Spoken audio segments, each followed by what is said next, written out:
You're listening to the Archaeology Podcast Network.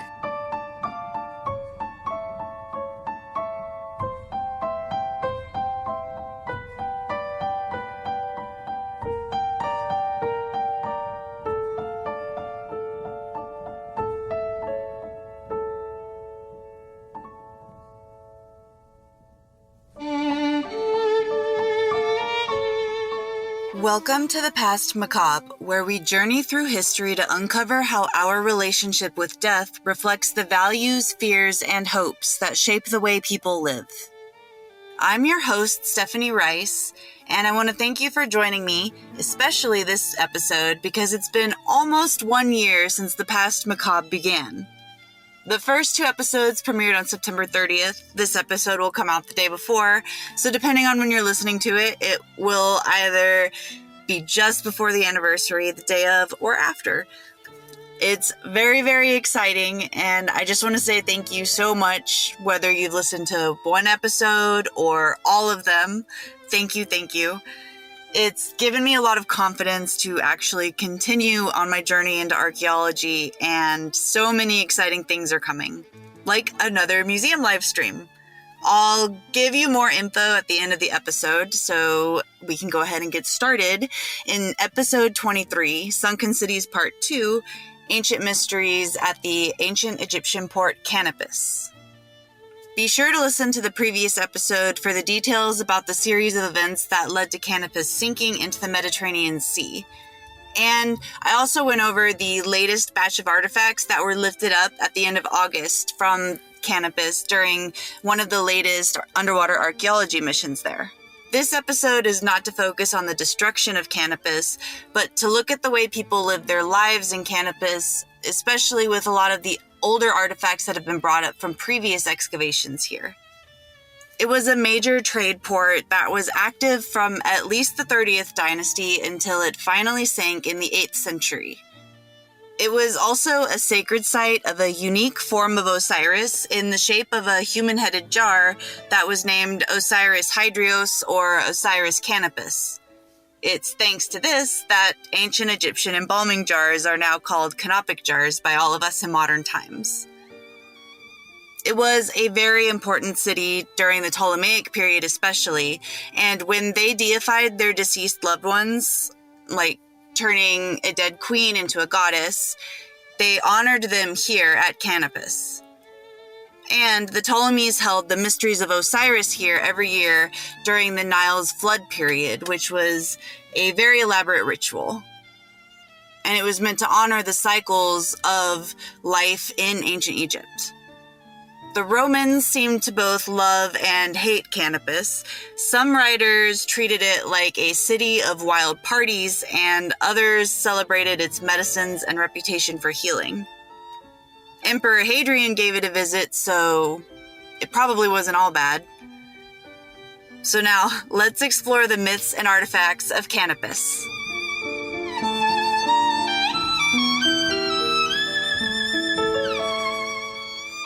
The ancient Egyptians called the city Pikwat or Pikwat. It's loosely translated to the House of Carriers or House of Porters.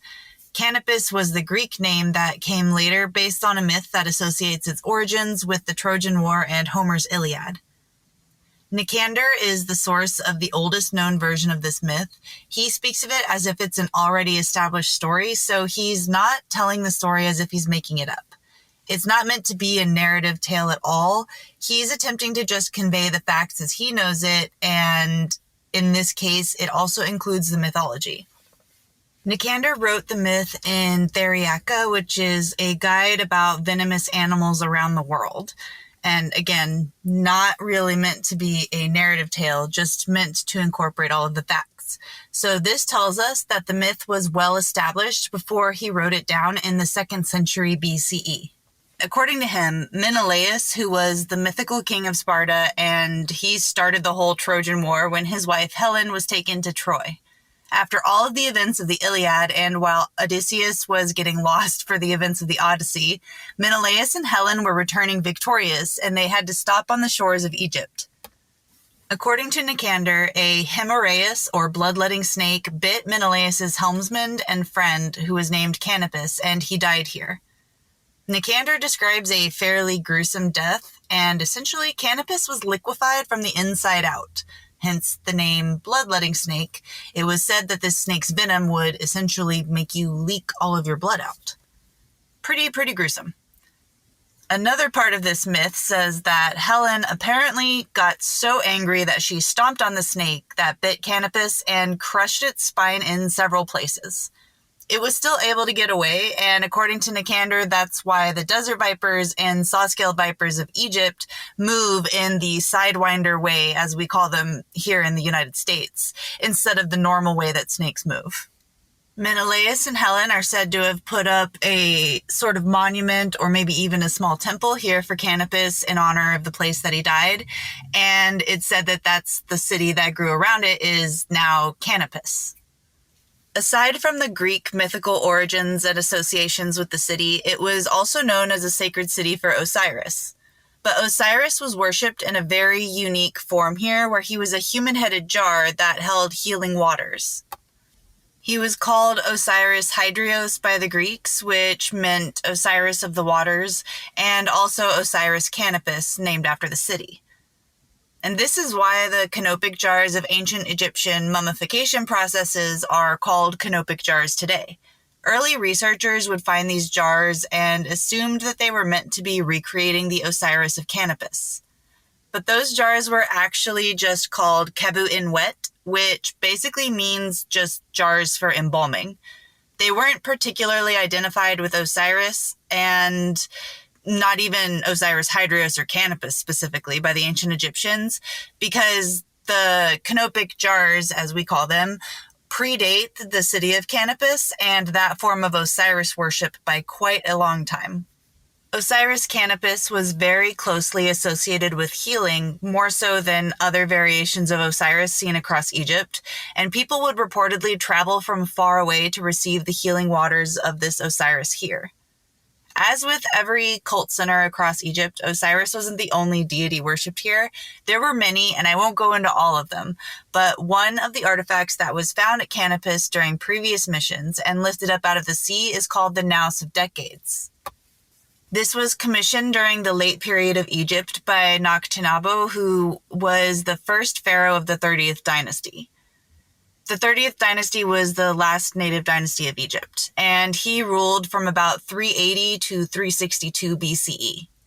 A nous is a stone shrine, usually about 5 to 6 feet tall or 1 meter to 1.5 meters, and it holds the statue of a god that's meant to be the embodiment of the god on earth. It's the statue that holds the god's ka, or spirit. It's essentially the most sacred space within the center of temples.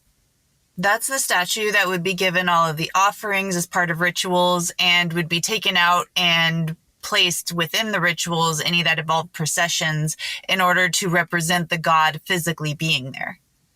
The Nous of Decades was dedicated to Shu Sopdu, which was a combination of Sopdu, who is one of the many gods of the stars in ancient Egypt, and he was also seen as a protector of the eastern borderlands, especially in times of war, and also, oddly, the protector of teeth.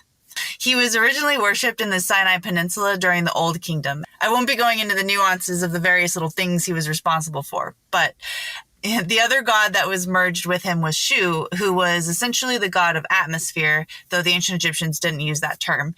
He was worshipped originally in Iunu, which was better known during the Greco-Roman period and now into modern times as Heliopolis.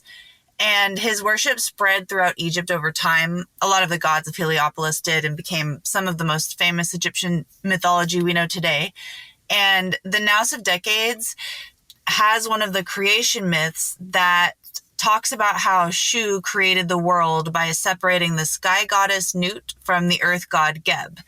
And then during this separation, he set the stars in motion, which leads them on their cosmic procession in order for them to go through the pattern that would be read as essentially the ancient Egyptian version of the zodiac. It would be a form of astrological divination. These stars were called deacons, and this cycle of stars would be observed to predict specific events more than basing it off of individual personalities and their alignments. And even though with this different style of oracle aspect, a lot of researchers do include this as one of the precursor inspirations to modern astrology. According to the Annales of Decades, the cycle of stars continuously processing across the sky, as well as all physical life on Earth, can only exist as long as Shu-Sopdu is continuing to stand there holding the Earth and the sky apart. Underneath the inscription of the creation myth, there's an astrological calendar that divides the year into 36 10-day chunks, which are known as decades, which is why it's called the Annales of Decades. And then there's a separate box for the additional 5 days of the year. And each decade holds predictions based on the stars that were considered dominant during that period. And there were 36 clusters, and 5 specifically would be dominant during each specific decade. The readings that are on the Annales of Decades holds predictions of terrible and gruesome ends for the enemies of Egypt more than any other style of predictions. And that's actually really important because it shows us that this was the type of relationship going on with the eastern borderlands during this period of Egypt's last native dynasty. This was right after they had managed to take Egypt back from the Achaemenid or Persian Empire that had previously held Egypt as a satrapy for over 120 years. When you factor in the full context of the geopolitical relationships of the time period and where this was placed, it can tell us a lot about the relationship between this major port and religious center with any of the eastern borderlands and any issues they were still having with skirmishes against the Persians in the east. The Naus itself would have had very, very limited access. It would have mainly been the core priests of the temple where it was stored in. But for this to be inscribed on stone into a sacred site, it was probably not a secret sentiment that these sorts of predictions were placed upon the enemies from Egypt that were specifically dedicated to a god meant to protect the eastern borderlands. The Naus of Decades also tells us, basically, that this was already an important cult center by the time that Nakhtnebu became pharaoh and placed this here. He's not likely to place something like this into a very new temple, essentially in the middle of nowhere. The point of this is going to be that it's in a place that's going to need protection or need reassurance from all of these invaders from the east. Nakhtnebu's descendants did not rule for very long, unfortunately, and then the Persians took back control of Egypt for a few years. But then everything changed when the Macedonians attacked. Alexander III of Macedon, aka Alexander the Great, officially took Egypt in 332 BCE, and Alexandria was established the next year in 331 BCE, just 12 miles or 20 kilometers to the west of Canopus. When Alexander founded Alexandria, he intended for it to be the new main port of Egypt. It was the face of Egypt that the Mediterranean world would see when they came in. There's even texts that say that he informed his appointed administrators to intentionally divert trade away from Canopus to the new port of Alexandria. A lot of other port cities would not have lasted long after such a significant economic blow, but Canopus was still known as a sacred place of healing, and a lot of pilgrims still traveled to the temples here. Canopus was also the main source for henna plant, or Lawsonia inermis, as the modern botanical name is. Henna was used both medicinally and cosmetically in ancient Egypt.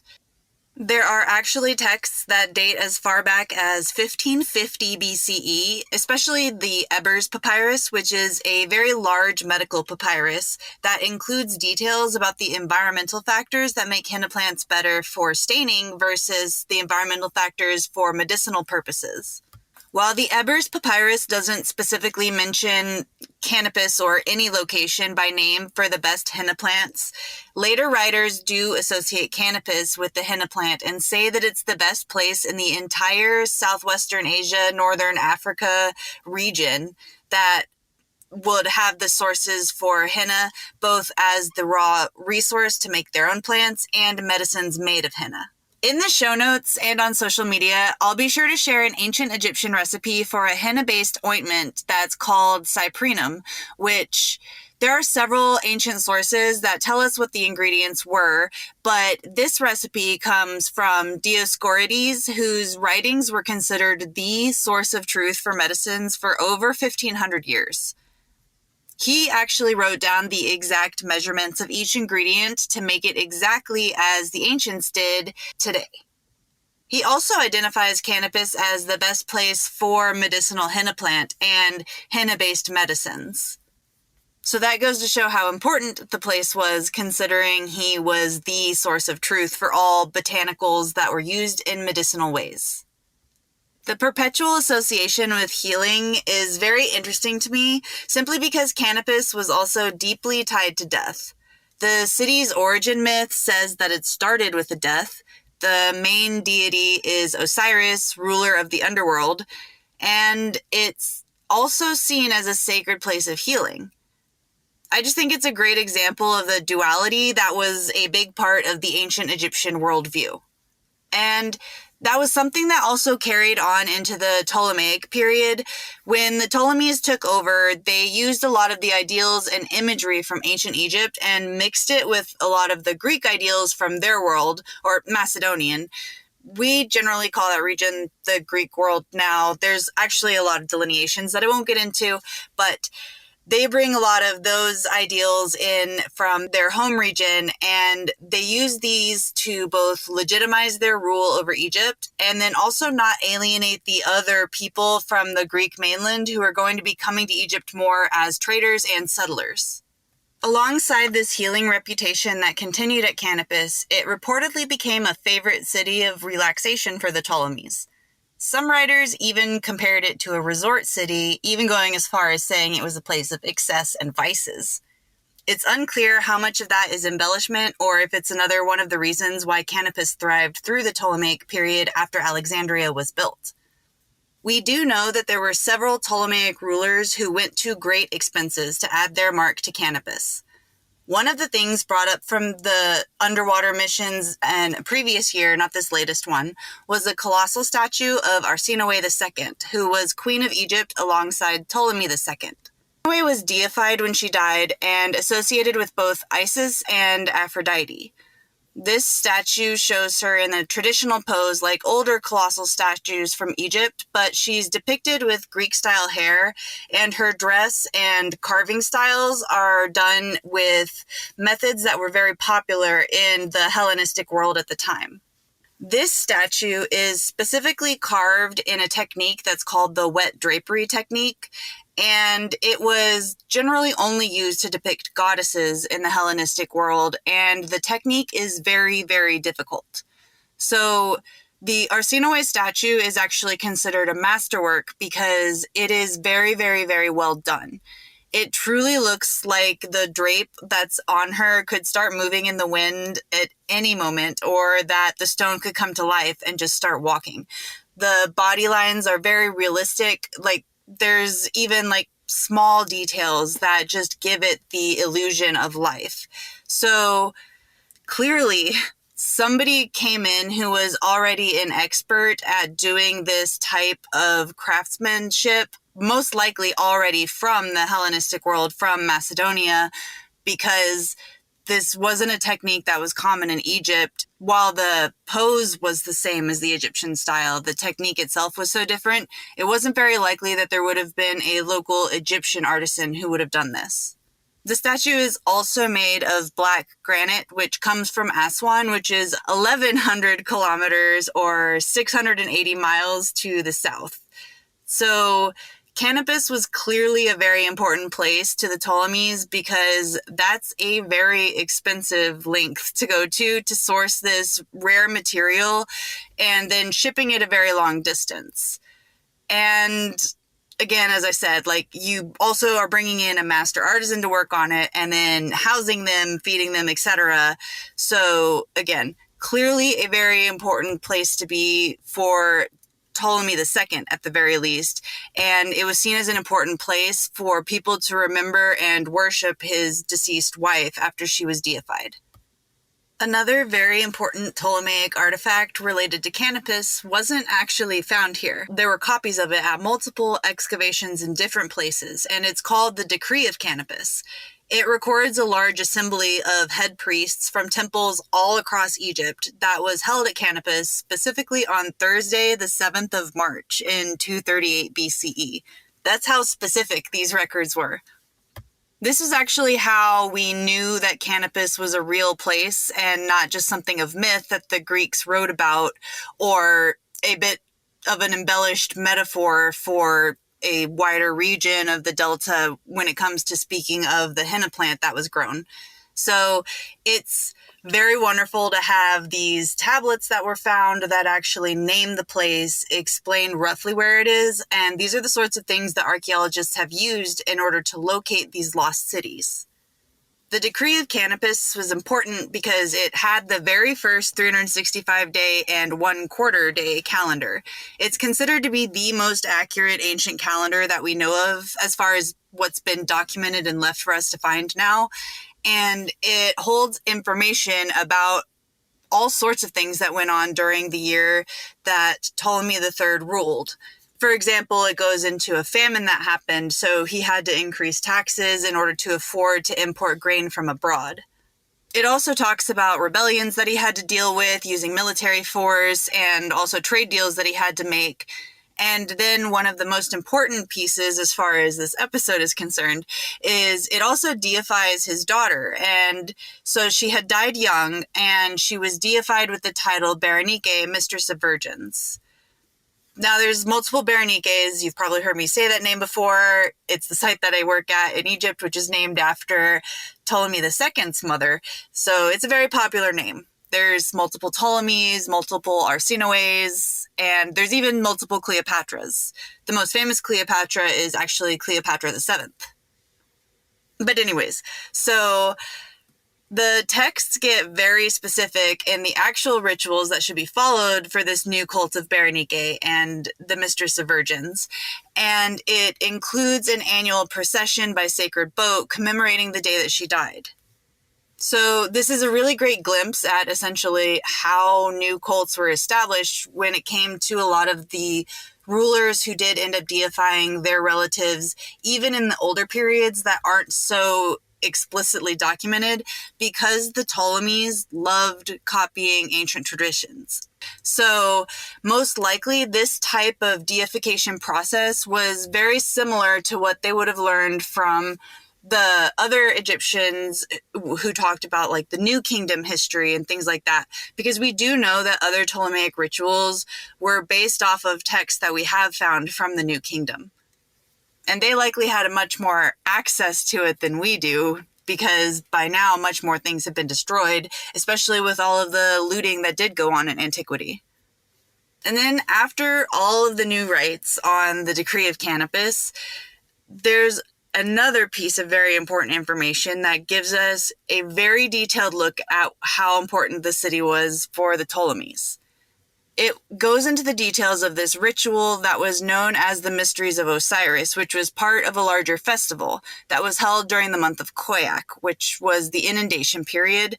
So it was after the harvest period, but before the planting could begin, because the Nile was flooding everything and depositing all of its fertile silt. And this festival was similar to the Wog festival, as I talked about in episode 20. I won't go into all the details about it for the full comparison, because obviously there was a whole episode worth of details. But the Mysteries of Osiris were held close to the winter solstice instead of earlier in the month of August, as we recognize it now. And It was very similar to the famous Eleusinian mysteries and the other Greco-Roman mystery cults. It was a chthonic ritual which represented death and rebirth, where the initiate is meant to gain esoteric knowledge, or essentially like knowledge that will make them the best version of themselves. And that's the symbolic rebirth that they're supposed to go through. In other mysteries, there's often an actual ritual that has them going underground and experiencing that same like physical going into the underworld experience, though that didn't seem to be included here within the Mysteries of Osiris. Unfortunately, the decree does not give us all of the details, just some of them. But it does specify that in the canal that was between Canopus and the city of Thonis-Heracleion, which is the closest neighboring city, and actually my favorite of all of the sunken cities in the world, to be honest. And it's going to get its own episode next.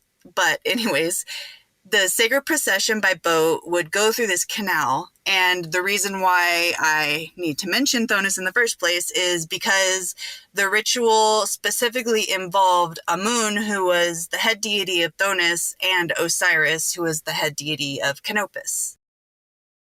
There was a sacred boat that would take the statue of Osiris from one temple to the other in a procession that represented the cycles that were integral to the continued existence of ancient Egypt.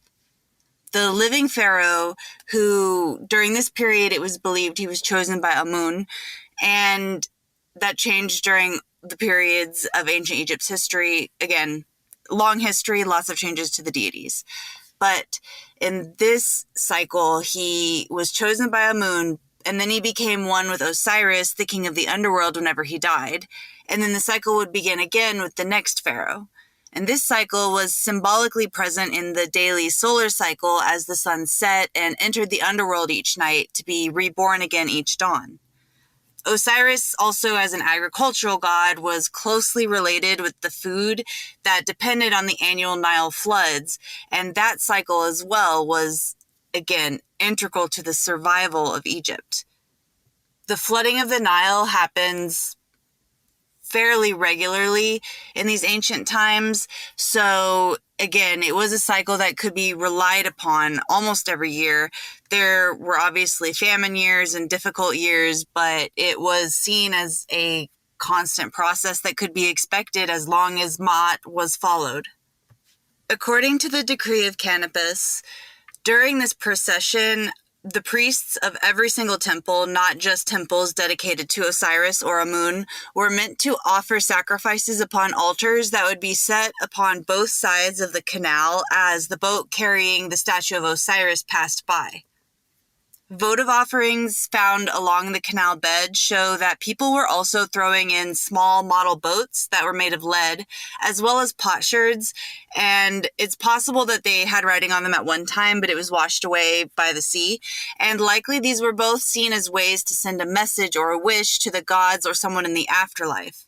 This was a common belief throughout all of ancient Egypt's history that during specific rituals, at the temples or during like funerary rituals, you would have this opportunity to pass along a message to the afterlife. After Rome took Egypt with the defeat of Cleopatra, Canopus maintained its status as a place of sacred healing, and the temples were still in use for quite a while.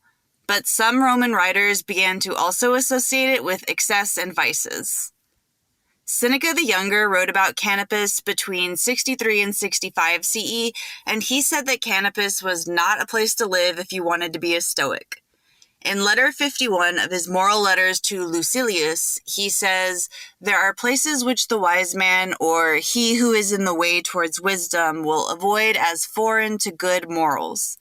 Therefore, if he is contemplating withdrawal from the world, he will not select Canopus nor Baiae either, for both places have begun to be resorts of vice. At Canopus, luxury pampers itself to the utmost degree." Now that's a very interesting comparison because Baiae is a Roman coastal settlement that was specifically meant to be a resort for the elite. It was famous or infamous, depending on your views, as a luxury resort full of vices, and that's where the rich would go to play. essentially Las Vegas at its peak. Juvenal also wrote about Canopus in his satires between 100 and 127 CE. He called it decadent, scandalous, and barbarism dressed up as civilized extravagance. It's really unclear how much of this is exactly first-hand experience from either of these writers. Canopus was still widely recognized as a healing center, and the temples were still active. So one of the exciting things about the archaeology at Canopus is that we can start to learn more of those little details. We can see if the elite Romans had built luxury villas around Canopus. We can start to find evidence of maybe there was a lot of wine passing through here and things that would indicate partying and major feasts. Or maybe the author's views of Canopus could have just been influenced by the anti-Cleopatra propaganda that was very common across the Roman Empire. And this was used, even when she was still alive, but there's a lot of text long after her death that still associate her with excess and depravity and debauchery, and Canopus was seen as a favorite city of her and her predecessors. Despite the rumors, or maybe because of them, Emperor Hadrian visited Canopus in the year 130 CE, and he found his time there so memorable that he dedicated a portion of his villa to actually recreating it. And we know that he meant to recreate Canopus because he named it Canopus. Hadrian's Canopus has a long reflection pool to replicate the Nile, and a lot of the deities along it are syncretic mixes between the Greek and Egyptian and Roman gods. By the time he visited, there likely were temples dedicated to many of those versions of the deities, so it will be exciting to see if the latest Roman statue that was lifted from Canopus as part of the mission in August can be identified, and maybe it will be one of those. That would be very cool if we can start matching them up to Hadrian's Canopus. Canopus seems to have continued to do well, but the negative associations also stuck around. In 391, the main temple in Canopus was destroyed by Roman soldiers on the order of Emperor Theodosius I. He ordered a Christian monastery to be built here on top of the site, and it was called the Monastery of Metanoia, which means repentance.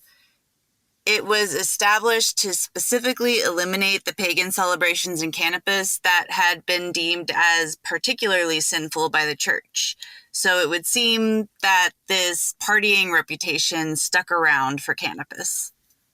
But even during this time of massive religious upheaval and iconoclasm that was going on against the temples, Canopus was still surviving. Researchers estimate that Canopus finally sank around 741 to 742 CE, which was a year that the annual Nile floodwaters rose incredibly high compared to previous floods. And on top of that, the final archaeological evidence of activity comes from coins that date to the early 8th century. So based on the way that coins would have been moving through the area, it aligns with that estimation of the high Nile floodwaters.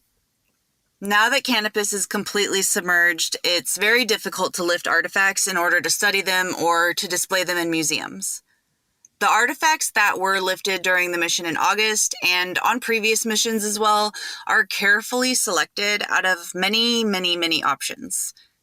I do not envy the job of having to pick them. But luckily, Egypt has been working on building the world's first underwater archaeological museum, and they've been working with major organizations around the world like UNESCO in order to make it happen. So that would be amazing. That would mean that people could actually go to Canopus and see everything as it is preserved there on the seafloor compared to risking damaging it by bringing it up. Well, thanks for joining me for this look at how Canopus actually lived. And there are so many things that we're still learning from all of these little details on the artifacts that were previously lifted from Canopus. So I'm really excited. I know I've said this like a dozen times, but I'm really excited to see what the statues from this latest mission at Canopus will tell us once they're all cleaned up and hopefully identified.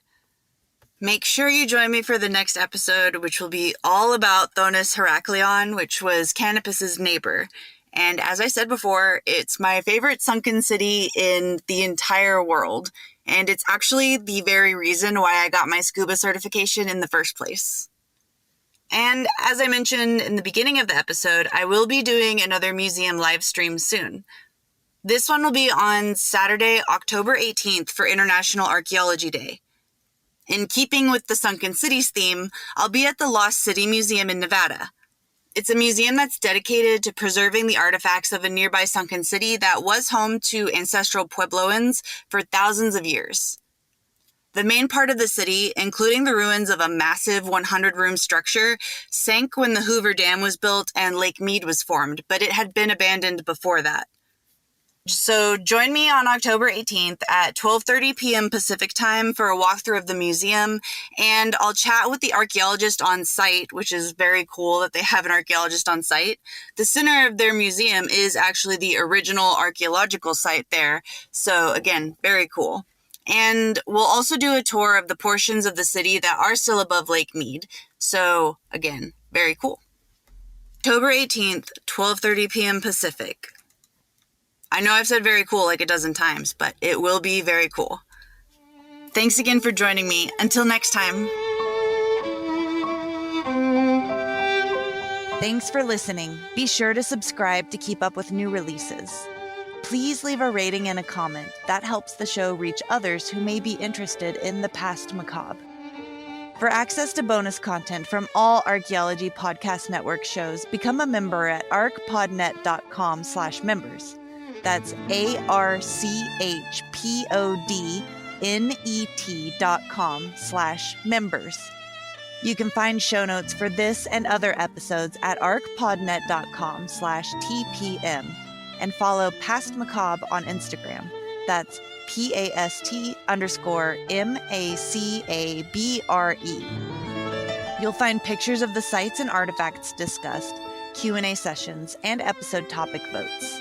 Hope to see you there.